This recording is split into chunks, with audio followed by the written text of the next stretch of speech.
반갑습니다, 여러분. 계시탐정 장전도사입니다. 네, 여러분, 오늘은 이제 이때까지 솔직히 뭐 분별하고 추리한다고 되게 싸늘한 소리만 많이 했잖아요. 그래서 오늘은 조금 은혜롭게 한번 가볼게요.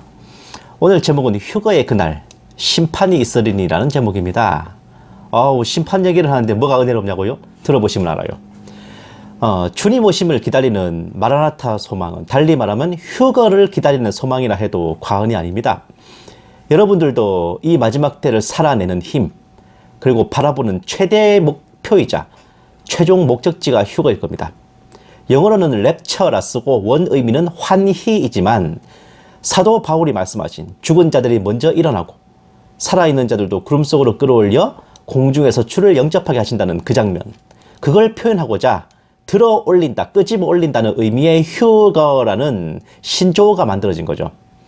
지금이야 신학대학원에 이제 조직신학 종말론 교재에도 뻔듯하게 나와 있고 기독교 용어 사전 내지 국어 사전에도 올라와 있습니다. 영어 사전에서 랩처를 찾아봐도 휴거라는 의미를 첨부해 둘 만큼 당연하게 여겨지지만 사실 이 휴거란 단어는 1978년 이전에는 존재하지 않았던 단어입니다. 1978년에 미국의 종말론 목회자이자 작가인 어니스트 앵글리의 소설 랩처를 번역하여 국내에 출간하면서 기존에 없던 단어인 휴거로 제목을 만들어 붙인 거예요. 국내 기독교 문학사상 최고의 베스트셀러였던, 지금도 기록이 안 깨졌어. 그 소설의 번역자는 바로 이장림 목사였습니다.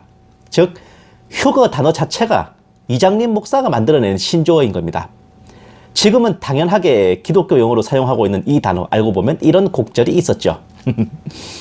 휴거라고 하면 장엄하고 찬란하고 감동적인 그런 장면들을 떠올리실 텐데, 오늘은 본 계시탐정이 휴거 신부가 되실 여러분들이 그날 어떤 상황을 겪게 되실지에 대해 한번 알려드리겠습니다. 한 번 죽는 것은 사람들에게 정해진 것이고 그 뒤에 심판이 정해진 것 같이 히브리서 9장 27절 말씀. 원래 모든 사람들은 사망이라는 과정을 거쳐서 죽은 후 각자 심판을 받고 천국 가든 지옥 가든 하는데, 휴거의 경우에는요, 원래 정상적인 경로를 거쳐 사망하여 천국에 가야 할 성도들이 대환난이 임박한 타이밍으로 인해 사망의 과정을 거치지 않고 그냥 산채로 들림받아 천국에 들어가는 걸로 참으로 땡 잡은 겁니다. 다만 문서상으로는 우리가 예수님을 영접하던 그날 이미 우리 옛사람은 십자가에 못 박혀 사망 신고가 이미 접수됐고 그 후부터는 중생하고 거듭난 새 사람이 되었으니 법적으로는 하자 없는 사망 절차를 밟은 것이라 하겠습니다. 어쨌든 이날도 그는 열심히 일하고 퇴근하여 집에 오는 길에 치맥 한 봉지 들고 룰루랄라 하면서 돌아왔습니다.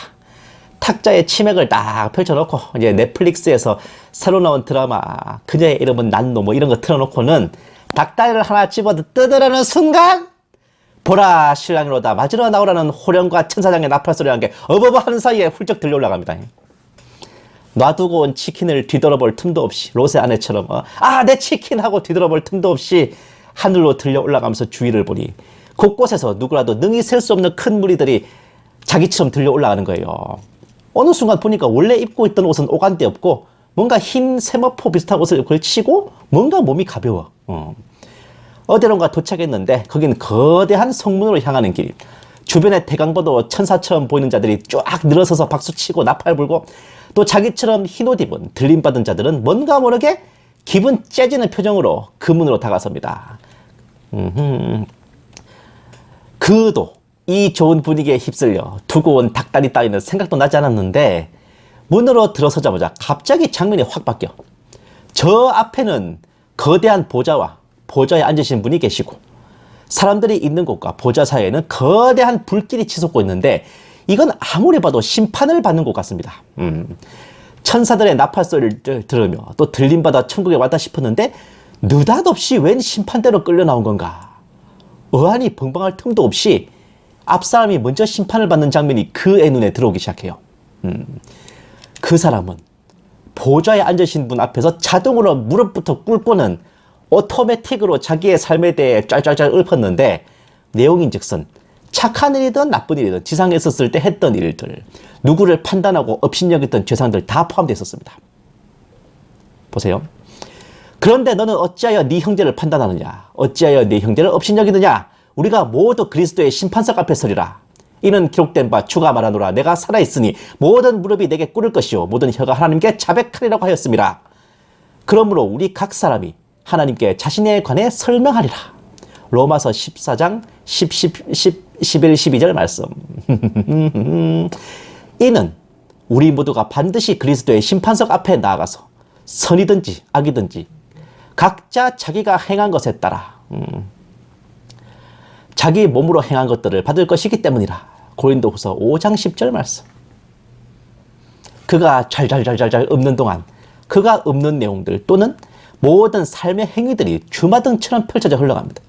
스쳐갈 때마다 보좌에 앉으신 분 앞에서 활활 타오르는 불 속에 던져졌는데 어떤 것은 그대로 다 타버리고 어떤 것은 불 속에서 도로 튀어나와요. 그런데 튀어나온 것들은 뭔가 보석처럼 반짝반짝거리며 빛이 나더니 그 사람 앞에 언제부터 놓여 있었는지 모를 왕관에 큐빅이 돼서 쏙쏙쏙 박히는 거라. 보세요. 각 사람의 일한 것이 나타나게 되리니 그 날이 그것을 밝힐 것이라. 이는 그것이 불로써 드러나고 또 그 불은 각 사람의 일한 것이 어떤 종류인지를 시험할 것이기 때문이라. 고린도전서 3장 13절 말씀. 만일 어떤 사람의 일한 것이 세운 그대로 있으면 그는 상을 받을 것이고. 고린도전서 3장 14절 말씀.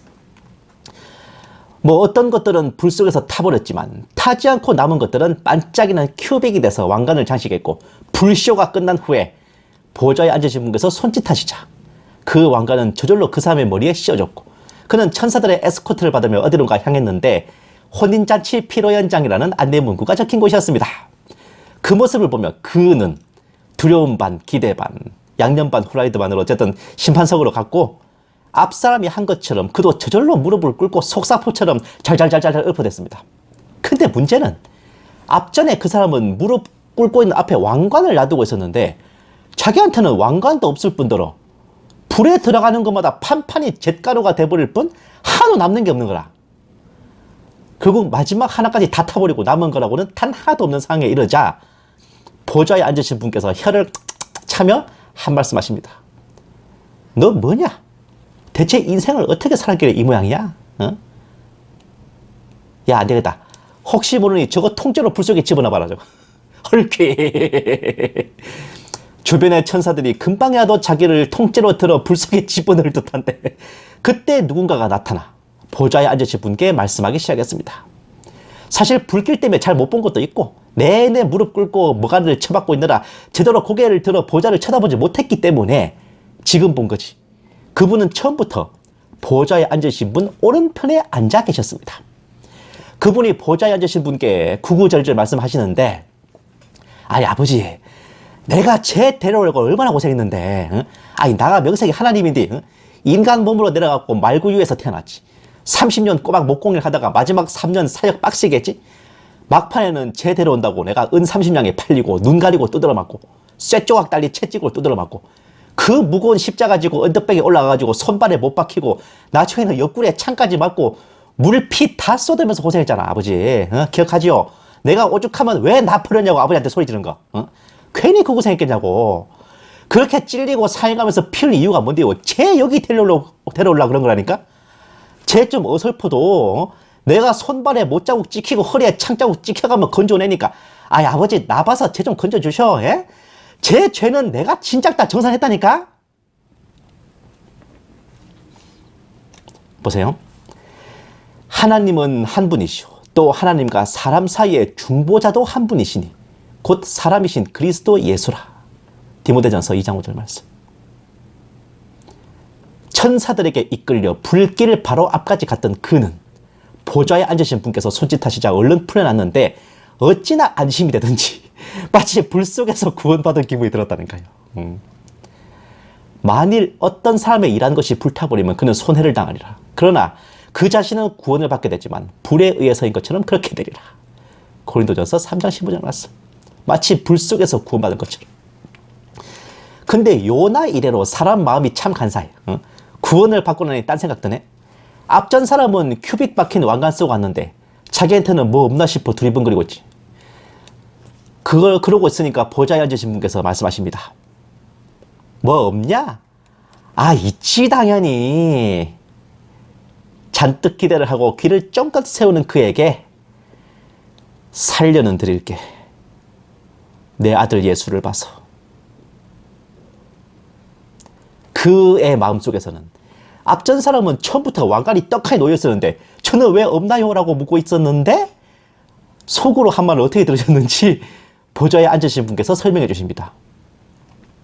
넌 내 아들 예수를 믿고 영접하고 그렇게 구원받은 것까지는 그럴듯했는데 평생 성도랍시고 살면서 내 아들 예수가 재림하는 건 1도 기다린 적 없지 않냐? 억울하면 세상 사는 데만 신경 쓰지 말고 재림에 대해서도 관심을 가져보지 그랬냐? 아까 걔처럼 너도 믿는 김에 재림 소망도 가져봤으면 기본 세팅이 의의 면류관이었을 텐데 네가 안 한 탓이라 아쉬울 것도 없다? 응? 이후로는 나를 위하여 의의 면류관이 마련되어 있어 의로운 재판관이신 주께서 그날에 그것을 내게 주실 것이며 또 나뿐만 아니라 그의 나타나심을 사모하는 모든 사람에게도 주실 것이라. 디모데후서 4장 8절 말씀입니다. 그제서야 그는 땅에 있을 때 어떤 성도들이 휴거니 재림이니 시대의 징조니 마지막 때 어쩌고 하며 얘기하고 외치던 것이 생각났습니다. 믿어도 좀 적당히 믿을 것이지 오바들 하고 있다고 콧방귀나 끼고 지나쳤는데 앞불싸 그때 그 사람들이 하던 얘기를 귀담아 들을 걸 그랬다. 후회가 밀려오네요. 그는 그렇게 한숨을 푹 내쉬며 천사들의 에스코트를 받아 피로 연장으로 터덜터덜 걸어갔고 뒤에서는 다음 사람이 심판석에 서서 잘잘잘 읊어대는 소리가 들려왔습니다. 이상 하나님의 나팔소리와 함께 주님 다시 오실 그날 휴거된 우리가 천국 혼인잔치에 들어가기 전에 겪게 될 일입니다. 한 번 죽는 것은 정해진 일이고 그 후에는 심판이 있다고 했듯이 휴거된 우리에게도 심판이 있습니다. 그러나 우리가 겪을 심판은 처벌하기 위한 심판이 아닌 상급을 매기기 위한 심판이고 불은 우리를 불태우고 형벌을 주기 위한 불이 아닌 지상에서의 우리 삶과 행위를 평가하여 정산하는 도구입니다. 우리의 삶과 행위가 온전치 못해 모조리 다 타버린다 해도 우리가 천국에서 내쳐지지 않는 것은 우리의 삶과 행위는 부가적인 것이고 그것이 쌓여있는 기초는 바로 예수님이기 때문입니다. 보세요.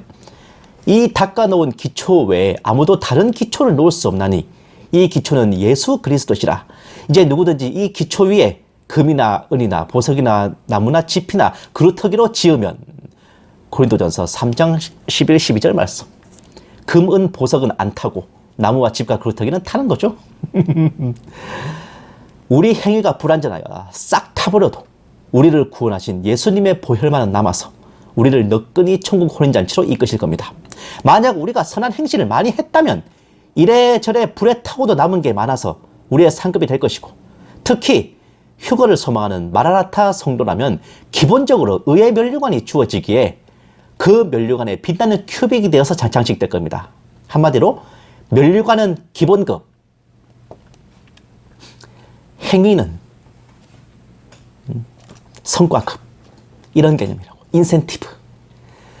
그러니 여러분께서는 휴거를 소망하는 그 믿음 잃지 마시고 이 세상 살아가는 동안 선하고 바르게 살아가는 그 마음도 잃지 마시기 바랍니다. 예수님이라는 터 위에 바른 행위로 쌓아 올려서 훗날 우리가 그리스도의 심판석에 섰을 때 우리 면류관 까리하게 한번 세팅해 봐야지 않겠어요? 이런 소망 하나 없이 이 풍진 세상을 어떻게 살아가겠어요? 어쨌든 그날 딱 되면 여러분 우리 성도의 행진곡처럼 신나게 올라간다니까. 세상아 잘 있거라 나는 가노라 7년 환란 오기 전에 나는 가노라 세상의 시달림도 이제 끝이고 최후의 대승리는 이것이란다. 얼마나 멋있어. 이 소망 하나로 어제도 오늘도 내일도 우리가 살아가는 겁니다. 이 말씀을 여러분께서 아멘으로 받으신다면 이제 사도 바울의 예를 따라 고린도후서 13장 13절로 마무리하겠습니다. 주 예수 그리스도의 은혜와 하나님의 사랑과 성령의 교통하심이 너희 무리와 함께 있을지어다. 아멘.